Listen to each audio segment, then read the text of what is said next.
Alcohol plays a major role in causing you to dance like an idiot. It may even lead to pregnancy. Alcohol creates the illusion that you're tougher, smarter, faster, and better looking than most people.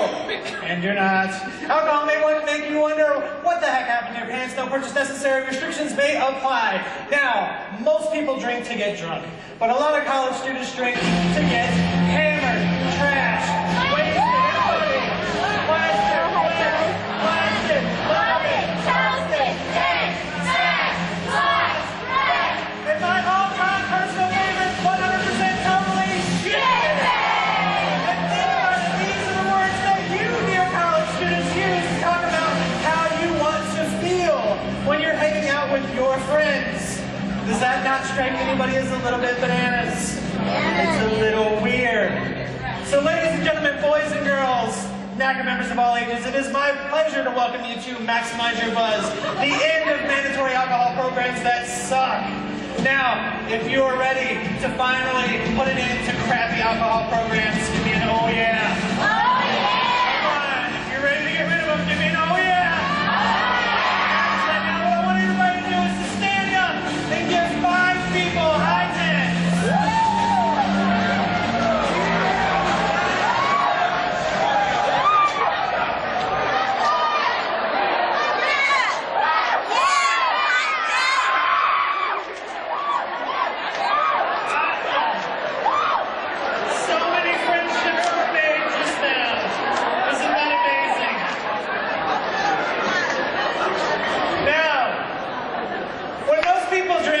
Two options, get drunk or enjoy it. And some of you are thinking, hey, ain't that the same thing? Right? But they're not. They're actually quite different. So we're going to play a quick little game called Buzzed or Drunk. I'm going to show you a series of images, and you're going to look at these images and tell me if the people in the images are buzzed or drunk. Are you ready to play Buzzed or Drunk? We're ready! Buzzed or drunk? Buzzed or drunk? Good. Buzzed or drunk?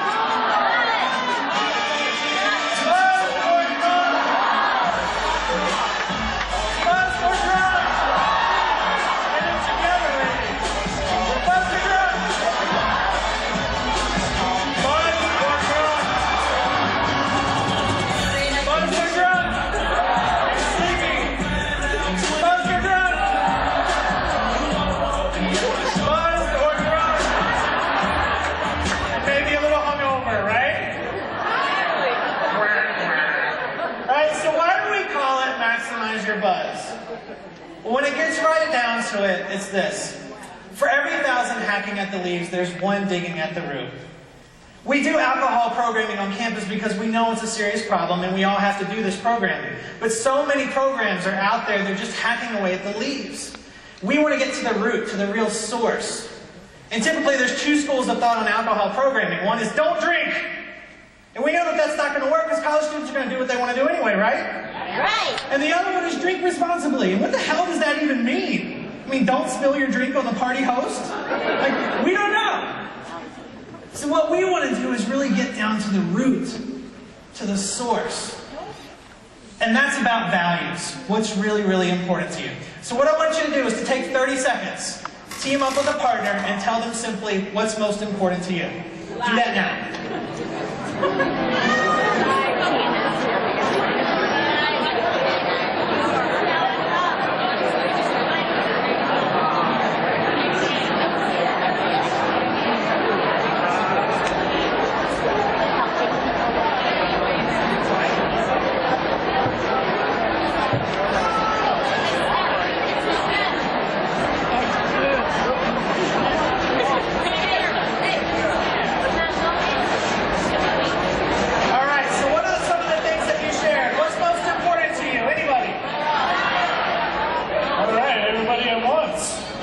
So how many of you said family?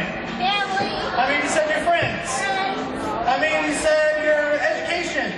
Education. How many of you said your dog? Yeah, I knew someone would say it. Right?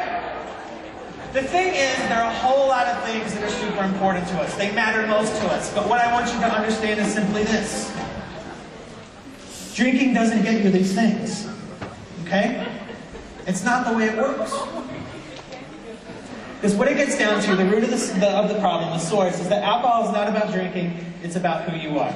So everybody repeat after me. Alcohol is not about drinking. Alcohol is not about drinking. It's about who you are. It's about who you are. So alcohol is not about drinking, it's about what? Who you are. It's about who you are. So if you drink, make smart choices, and if you don't, help others choose. Right? And if we look at alcohol, and we look at all of the students in the U.S. right now, there are 18 million college students in the United States. 696,000 are injured or assaulted every year. 150,000 have health problems or try to commit suicide. 100,000 cases of unsafe sex. 97,000 are sexually assaulted. And 3,360,000 drive drunk. That means that 1 out of every 5 drunk people, drunk college students, are going to choose to get behind the wheel. That's pretty scary, isn't it? So here's what I want you to do. If you or someone that you know has been impacted by alcohol, by any of the ways that listed behind me, I want you to stand up real quick. Now take a quick look around. That is a gigantic percentage of the room. Huge. And the reason why I ask you to stand right now is twofold. One, so that we can see how prevalent this stuff is right here in this room, in our tiny little community in this room. It's huge. And second, so that we can all stand right now together as a team to make sure that this stuff doesn't keep happening. So thank you so much for being brave and standing up and have a seat. Because alcohol really is not about drinking, it's about what? Who you are. We're here to maximize our what? Buzz. Our buzz. So, we all know that 1 drink is equal to 1 glass of wine is equal to 1 can of beer, right? Yes. But to use a language that you all understand, we'll use your magical friend, the red cup. Right? Where 1 shot is equal to 1 glass is equal to 1 can.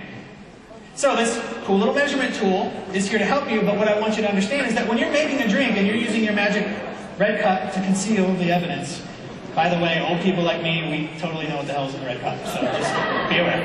Alright? So, when you're splashing alcohol into your cup, be aware that if you're going just to the bottom line there, you're already looking at 3.3 shots. That's over 3 shots in 1 cup. That is a big deal, right? So at least be safe if you're not going to be smart. Okay? So let's take a look at a quick little tool for safe drinking. 0 tolerance under 21, 1 drink per hour, 3 drinks per day. Okay? 0 tolerance under 21 because what's the age? 21. 1 drink per hour, and the reason we say that is because your liver can only process 1 drink in 60 minutes. Okay? And finally, 3 drinks per day, because anything over that is getting into really high-risk drinking behaviors and creating really, really bad habits. Now, for those of you who are really, really clever college students, you cannot save up all 3 of these drinks each day and have 21 on Saturday. It does not work that way. Okay?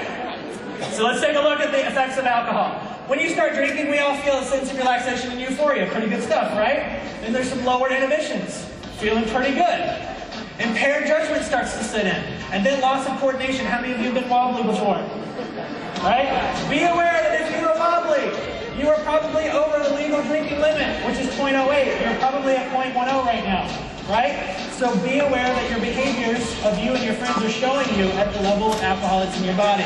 If you keep drinking, slower reaction time, clumsiness and confusion, hostile behavior. How many of you know someone who's been belligerent before drinking?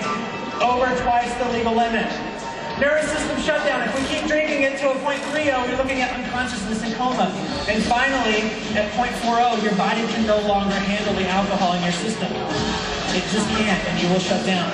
So I ask you the question, what is your breaking point? Is it up at the top where things are feeling good, you're buzzed, and that's your buzz limit, and things are awesome? Or are you waiting to push it into a more dangerous area? We have to be aware of what our breaking point is. Okay? Because we're here to maximize our what? Buzz. Our buzz, not our drunk.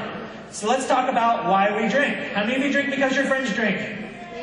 Yeah! Right? So here's a quick little tip. If you're out at the bar drinking with your friends and creepy guy comes up with his creepy glasses and creepy mustache and he's like, well, hello, I'd like to buy you a beverage. And you're thinking, what? Right? Ask for the money instead. That will tell you his clear intentions. Okay? How many of you drink for mental lubrication because your date just looks hotter? Be aware that as the alcohol wears off, so do your beer goggles. Okay? How many of you drink because ads tell you to? Because they control your focus. Nobody? What's that word? White. White. What color is that letter H? White. What color is that letter T? White. What color are my socks? White. What do cows drink? What do cows drink? It was weird. All right? So the point is this, dear college students. If I can control your focus that easily with a really, really silly game about cows and milk and what they drink, do you think that alcohol companies, when they invest billions of dollars into marketing and advertising, do you think that they know what they're doing when they control your focus by creating crap like this? Absolutely. Okay? What I want you to know is that it's easier to say no when you have a deeper burning yes. What do I mean by that? I mean, what is your values? What is it that's really, really important to you? Okay? Is it your health? Is it your friends? Is it your family? Is it your academics? Is there some kind of spiritual connection? What is it that is most important to you? That's your deeper burning yes. And when you're clear on what that is, it will be easier for you to make the decisions that you need to make, whether it's to drink, or if you do drink, how much to drink. So be clear on your deeper burning yes. Ultimately, if you're going to drink, we want you to drink to feel good, not feel like crap. Right?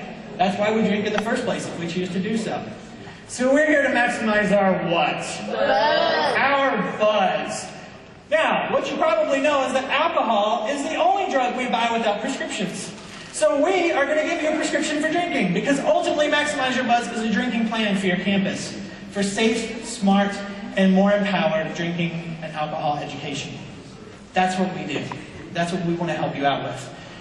So if your students drink, it's about making smart choices. If they don't drink, it's about helping others choose. We know what you hate about boring alcohol lectures. It's the speeches. The speeches suck, right? So we don't do that. So know that we have a 100% awesomeness guarantee. If you don't like what we're doing, if it doesn't work for your campus, you don't have to pay for it. And we have a great team of people who are ready to come help you on your campus. So how can Maximize Your Buzz help your drinking programs, help your alcohol programs on your campus? Who would like to win a free seminar? Everybody take out your cell phone. Open up your browser and go to maxyourbuzz.com. If you fill that out, just giving us some quick information, we're going to draw one of those later, and we're going to come out and do a free session right on your campus, so you can be the hero of your program for it. So we'll give you a quick minute to be able to do that.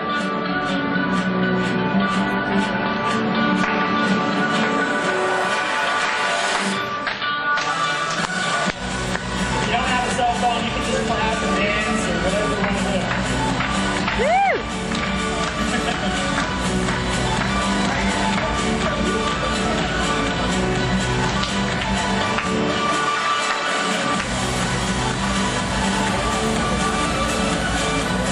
Y'all know the number for your budget. Just take a guess.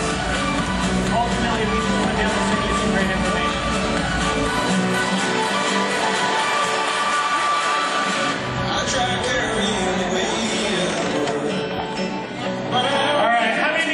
Finish up with an awesome game. Alright, let's do a quick game. It's called Never Have I Ever. Alright, now here's the way we're going to play Never Have I Ever. I'm going to say Never Have I Ever, and I'm going to fill in the blank. And if you have done what I have filled in the blank, you're going to yell, oh yeah, really loud. Does that make sense? So let's do a quick practice round. Never have I ever sat in a chair. Oh yeah! Okay, good, you understand how to play. Are you ready for Never Have I Ever? Yes! As it relates to drinking. Never have I ever enjoyed beer muscles. Oh yeah! Oh yeah! Always a lower pitch on that one. Never have I ever wrecked my own place. Never have I ever wrecked someone else's place. Never have I ever woken up next to food. Never have I ever taken off some clothes. And finally, never have I ever gotten down on my knees. Putting my face in a place where it should not be. Get your minds out of the gutters, people. You're putting your face in a place because you are praying for help from the only person who can help you, which is who? The porcelain god. And the porcelain god is going to help you, right? Maybe. Because ultimately you're praying to him and you're thinking, porcelain god, please help me out of this situation. And I promise I will never ever drink again until next Saturday. But the porcelain god, he's not going to help you, dear sweet college students, because only 10 minutes ago, one of your friends came in and visited the porcelain god and pooped all over the porcelain god.